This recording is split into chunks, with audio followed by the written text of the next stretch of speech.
Good morning. Welcome to Tea Time with Tanya. I'm Tanya. How you doing today?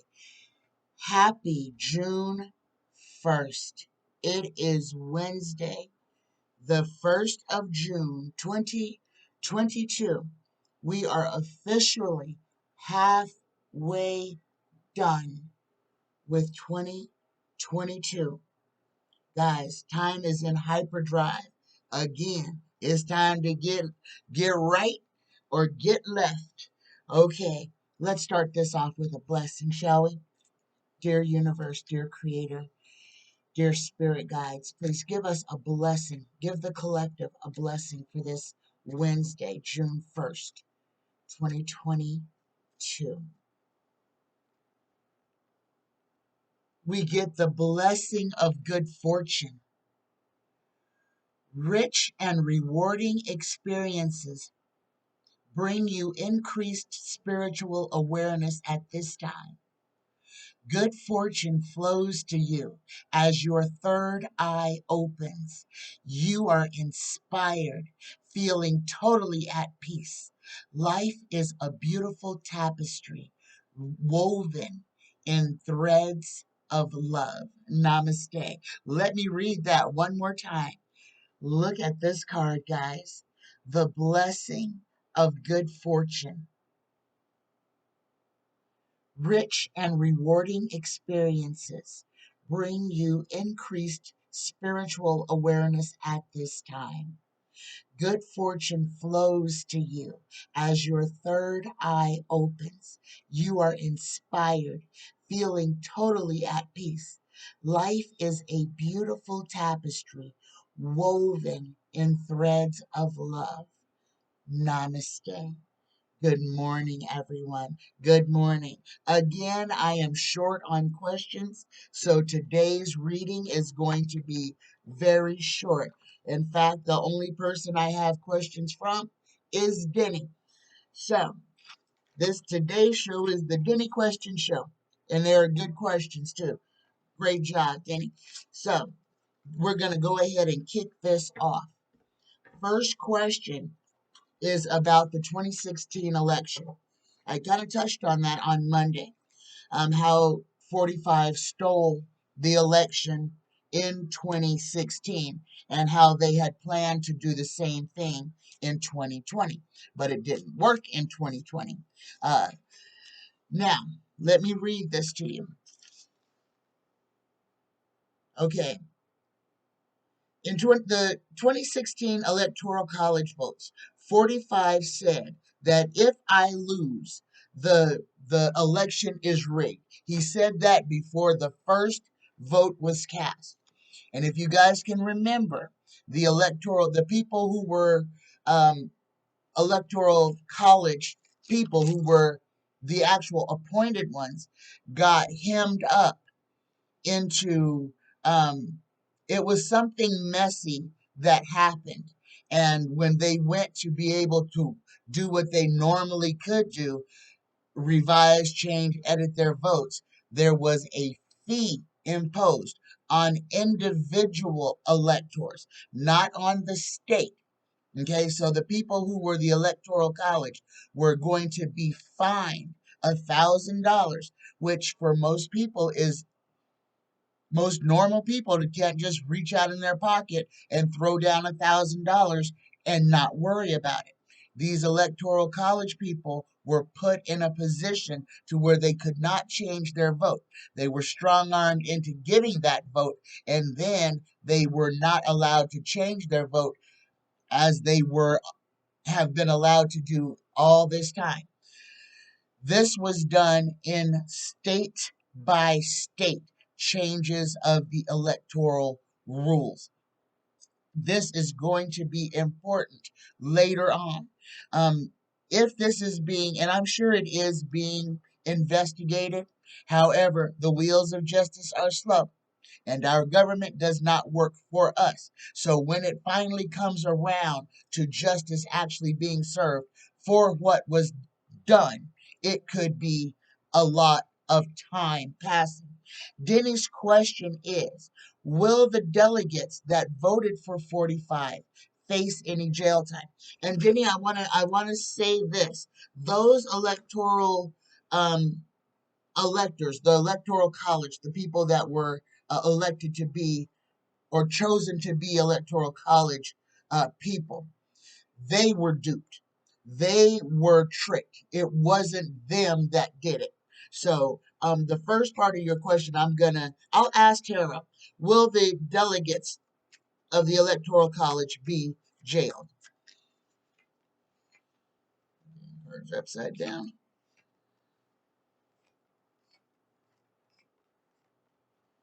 No, and as I thought, the Electoral College people were victims of this. Okay, they just did what they did. They showed up, cast their votes, and then they were told or they were finessed into doing something. And then when they went to be able to ratify their votes, that is the word, when they went to ratify their votes for who they wanted, they hit a wall of a made up brand new rule that says, well, once you said it, you can't take it back. And if you want to take it back, then you have to pay all this money so that we can pretend that we have to do something because you changed your vote. And that's exactly what happened. No, Denny, the electoral, the delegates will not face any jail time.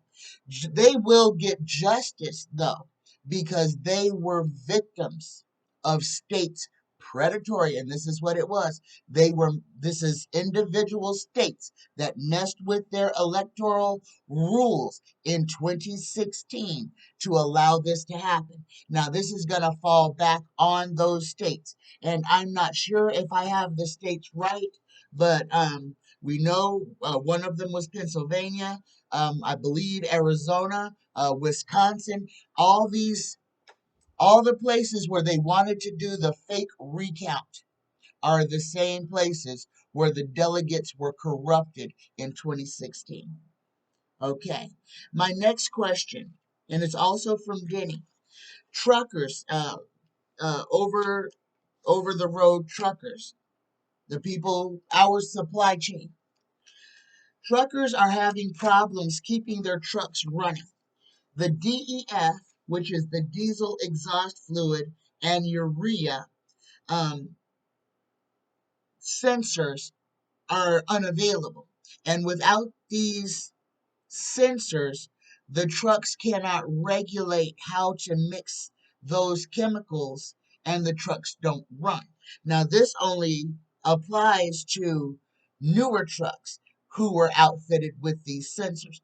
Older trucks, polluting trucks, the ones that had the great big old black smoke coming out of the tops of them, this doesn't affect them, but those are also polluting vehicles and they get pulled over because they are supposed to be retrofitted with this sensor to reduce the toxic emissions. So DEF is diesel exhaust fluid. Urea, and I'm just going to explain this because I had to look it up so that I know what I'm talking about. Urea is nitrogen that turns into ammonia when heated. Trucks can't get sensors.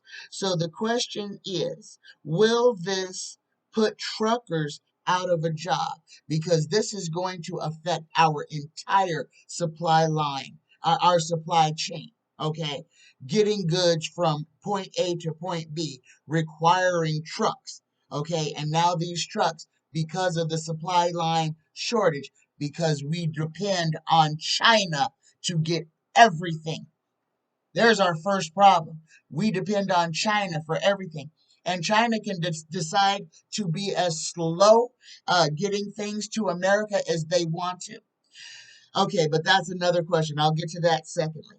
Will the truckers be an inability to get the sensors that are needed to keep their trucks on the roads? Will this change how America is run? Will this be one of the catalysts to start to turn this country around?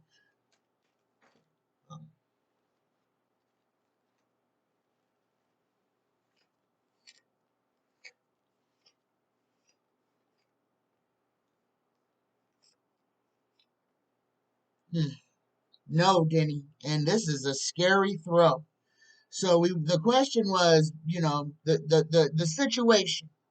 Truckers can't get parts to keep their trucks running. Is this going to affect America? The question is yes, and there's not a fix in sight in this throw, guys. The first card we get for this is the poverty card. We get the Five of Pentacles. This is impoverishment, people left out in the cold, people's inability to get what they need to survive. If this isn't spot on, I don't know what I'm talking about. The second card is the Tower. This is going to cause a crisis, not just the sensors. This is the trucking, the whole thing behind trucking is going to be a tower moment for America. This is one of the major cogs in our supply line. If big trucking companies cannot keep their trucks running and on the road, the entire nation will start to screech to a halt. Okay? And again, this problem is only magnified because the United States closed down all its own factories that produced things that it needed. All microchips and things like that are produced outside of America, mainly in China, Taiwan, Asian countries like that, instead of being produced right here in America. And guys, these sensors are just the tip of the iceberg. This is going to go for all microchips that we need to keep our things running that are made outside of America. This is going to become a problem because we have outsourced ourselves to the point to where we cannot readily pick up and make a supply chain for ourselves. We are completely dependent on China at this time for our electronics to keep our grids running. And this is all over the world. China has got a strong arm on the world as far as manufacturing goes and things that we need to keep our countries running. We have outsourced to a country that does not care about how we're doing. This is America, guys. This is what we have allowed the rich to do to us. Okay. Now the people who have the sensors are sitting back watching the money pour in. Order after order after order. Prices going up exponentially because supply and demand. So once you have a demand and short supply, the person who has the product can now charge anything they want to. They can also slow down how quickly that necessary part gets to those who need it. You want to see a hostage situation?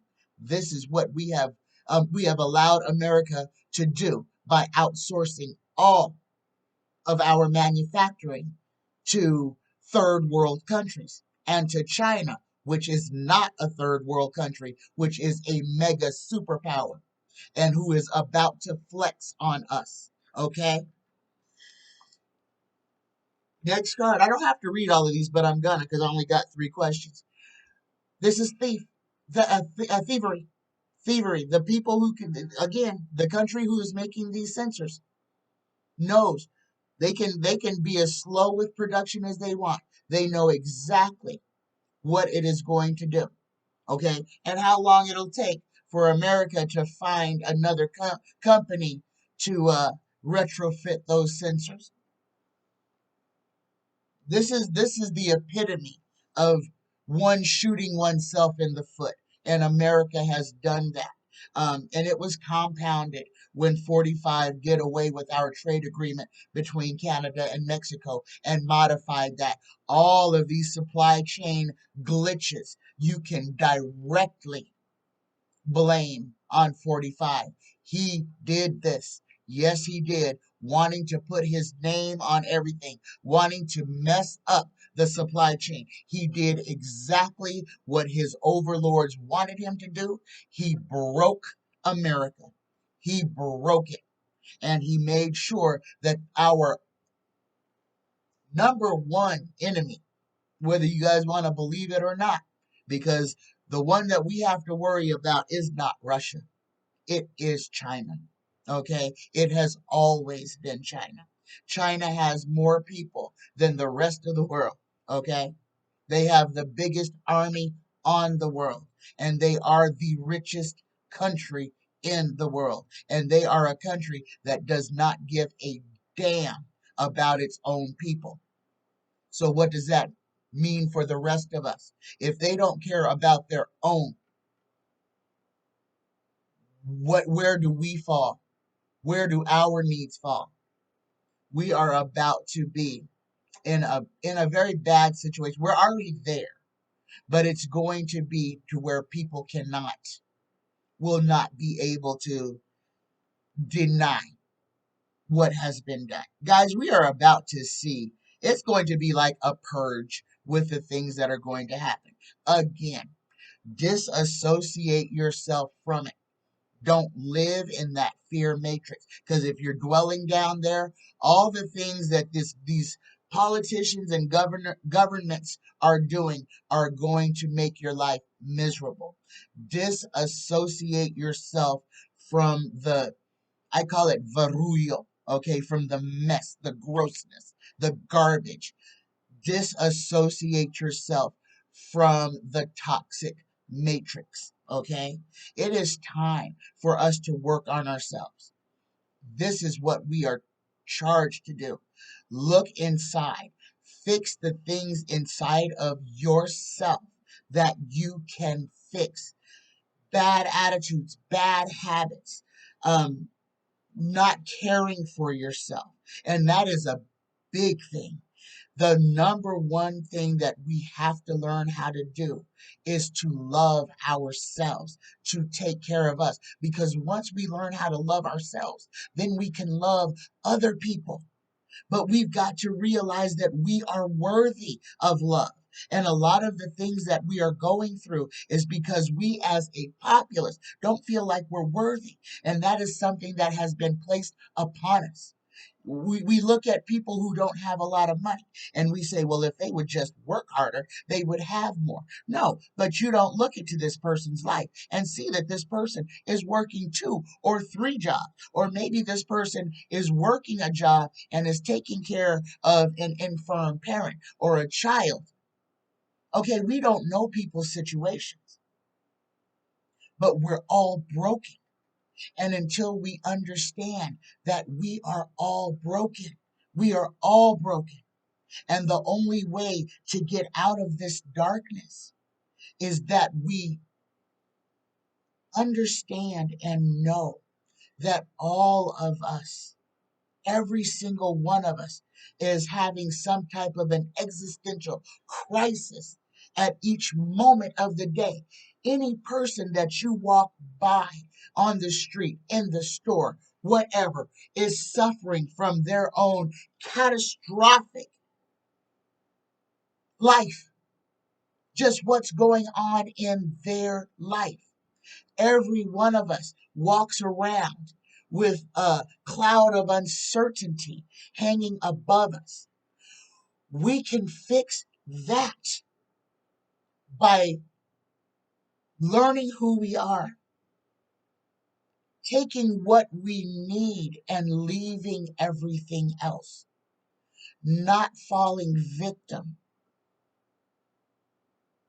to the mainstream media, to the scare tactics, to the violence that we see playing out on the television every single day in, day out, 24, 365. We never, ever get a break from the terrible things that happen in our cities, in our country, in our world. Mainstream media puts it in our face. If you turn on your computer, you see, okay, this great big mass shooting just happened, or this person attacked people on a bridge with a knife, or this person locked the doors and set a fire, burning up people in a building. We are always going to have bad people doing bad things. We are always going to have that. What we can do about that is take our consciousness and try to heal what we can heal. And that is sending love and light and understanding and compassion into the universe to stop being negative to other people for no reason, to check our attitudes, to make sure that when we walk out the door, that we are not the problem, okay?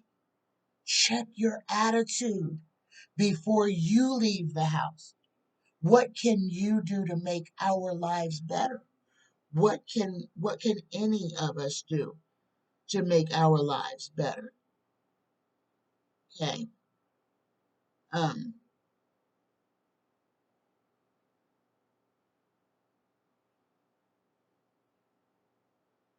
I'm sorry. I still got four cards here and I can't remember where I was in the question. But if this was the trucker country, will this change America? Okay, I can get back to the answer. At some point, you know, this is going to take people working together, people coming up with sane solutions, people deciding that we as a people need to do things here instead of trying to get things cheap. And that is what big business has done. They outsource so that they can pay less to get their products made, so that they can pay more to make more money off of us. So they get it done, they get it built by people in third world countries. Little children in Indonesia who make your Nike tennis shoes, who are working in sweatshops. Children as young as 4 years old, working 12-hour days, sewing your Nikes together, sewing your Fendi and Dolce and Gabbana. Okay, these are little children who are making those high-end fashion, slave labor. And we have to understand what we do as a nation that furthers this. With this trucking thing, this is going to cause a lot of anxiety around the entire world. Okay, because it's not just in America that uses trucks to deliver their goods, and it's not just America that has requirements for vehicular emissions. This is going to be a point of contention. There will be a lot of loss. Okay? Food shortages cause death. When you don't have things that you can get, people die. When you can't get the things you need, people die. That is a fact of life. And this is a judgment that has been levied on America because of the things that we have done. And guys, this is karma. It really is. What America has done, not only to its own people, but around the world, is going to come back. We are going to have to face this reckoning of what this country is, does, and stands for. And all of us that dwell here are going to be involved, whether we want to be or not. So, Danny, yeah, it's going to change the way that America is run. Unfortunately, we're behind the eight ball on this one. The next question is, how will 45 be remembered in the history books? How will 45 be remembered in the history books? How is 45 going to be remembered in history? Spirit guides, universe, please help me with this.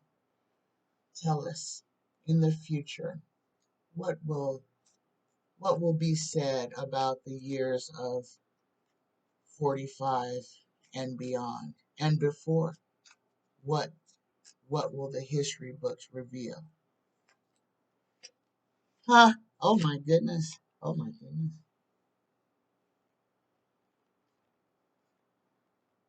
Oh my goodness, this is wonderful. Okay, what 45 is going to teach us? 45 is going to teach us what 45 did to divide this country, to get us fighting amongst ourselves. This is how 45 is going to be remembered in the history book. As a man who took the highest office and broke the country to make people fight amongst themselves, stealing their democracy, hope, stealing their future with a weapon, heavy handed, just severity, death, dishonor, violence, leaving the people poor, broken, in need, under the pretense of making America great again, trying to use magic to trick people into seeing things one way when it's actually another, using words, repeating over and over and over again, using this is the magic of repetition to weave spells, to get people to believe that standing up for tyranny is patriotic, that being hateful and mean is being strong. This is what the legacy of 45 is. And the final card we get is the Page of Pentacles. The Page of Pentacles. And this is a youth. This is the young, ignorant, focused on nothing but money. Money, money, money, money. Doing it all to line his own pockets. 45 will be remembered as the divisive stick of dynamite that finally destroyed America. But in that, on that, and I'm being told that there's two sides to both coins. So, on one side, 45 destroyed America. On the other side, 45 woke America up. Interesting how things works, isn't it, guys? Okay, my next question, this is mine. I'm going to do an update on Russia and the Ukraine, where we are in this war that started in February. It is now June. Will this war end this month? Will this war in the Ukraine come to an end in June? Will the war in the Ukraine be concluded in June this month?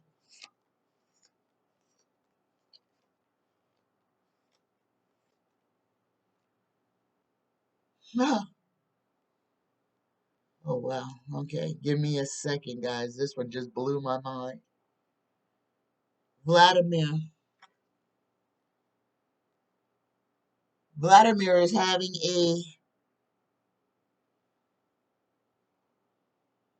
a change. Something has changed inside of the emperor, inside of Vlad. There are things that are about to come to light, things that he didn't plan for, a spy in the camp. This is information that is outside of our purview that is going to change how Vlad is doing his business, something that is going to actually cause him to retreat. The Ukraine strength is going to be a problem. Has been, is going to be the strength of the Ukrainian people is a problem. This is what is below Vlad. This is below the emperor. The strength of the Ukrainian people is what has put the kibosh on Vlad.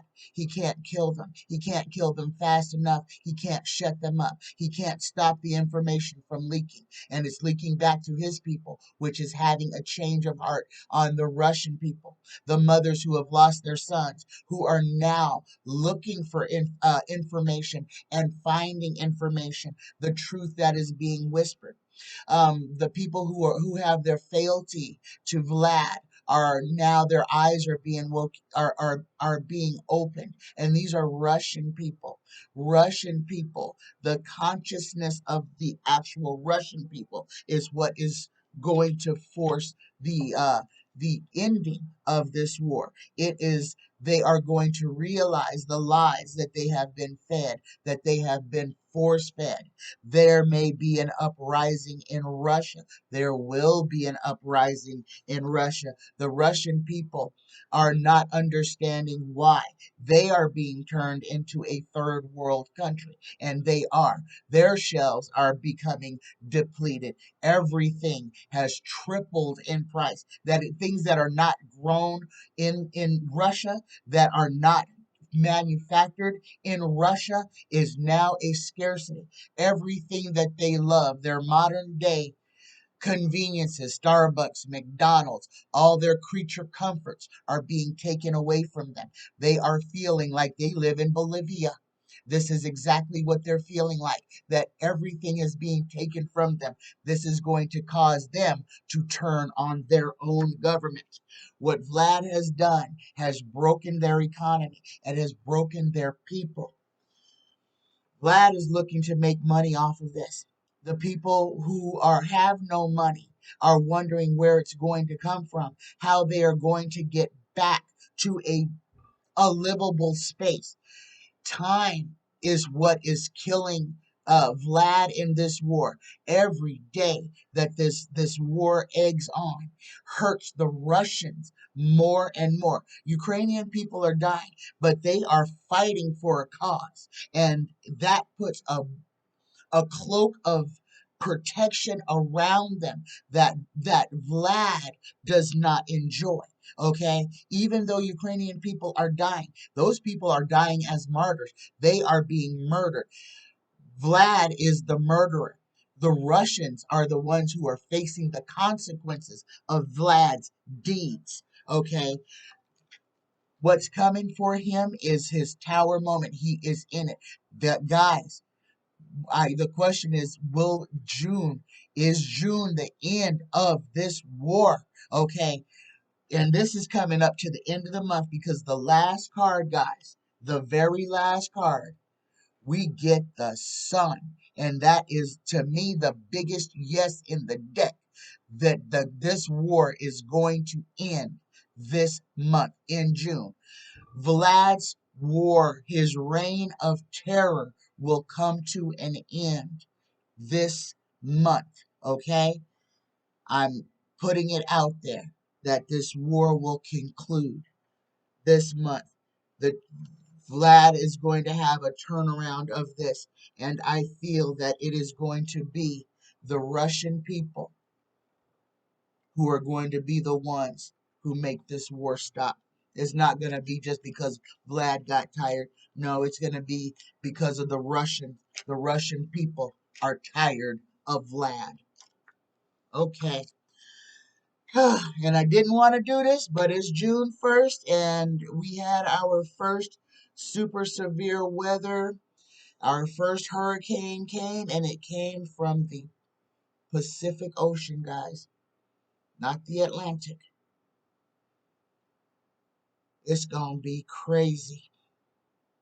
It's going to be crazy, and it's going to be out of the normal, because these winds are going to come from directions that we are not normally used to. So this means there are going to be other places that are going to be hit by hurricanic forces, other than just the Gulf of Mexico, okay, and the inside panhandle of Florida. I've been trying to tell everybody to prepare for these bad weather events. I never thought I would say this, because I'd never heard one. We may experience hurricanes in California, in Baja, in Mexico, numbers that are not normal. The coastal shores of America are going to be attacked on all sides. California, Washington, Oregon, Texas, Louisiana, Arkansas, Alabama, Florida, the Virginias, all up the East Coast. This year is the coastlines are going to get hammered all the way around. The winds are going to come from every direction, not just from Africa. They are coming up from the South Pacific. We are going to have, and guys, prepare. Yellowstone, I don't know if Yellowstone is going to go first. I don't think it's going to go first. I feel like something sister volcano, something sister volcano. I don't know, California possibly. Something sister, I don't know the name. It has sister in the name. I feel is going to be the first volcano. It's either in California or somewhere over here on the western side of the United States. But that will be the precursor to Yellowstone when this something sister volcano goes off. When it erupts, after that, Yellowstone is going to erupt. So the weather, the wind, wind, and then cold. We're gonna have unyielding storms across the Midwest, across the plains. We could actually be facing another,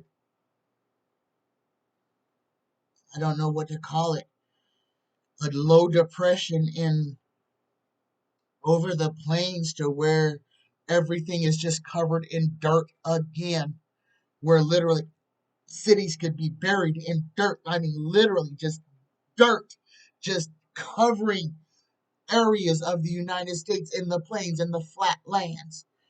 This is what we're facing again. Guys, remember, everything is cyclic. We are repeating.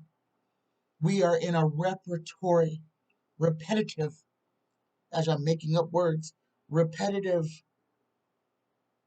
cycle. Okay? And this is a cycle of breaking down and rebuilding. This is a cycle of change. Hang on, guys. It's going to be a wild ride.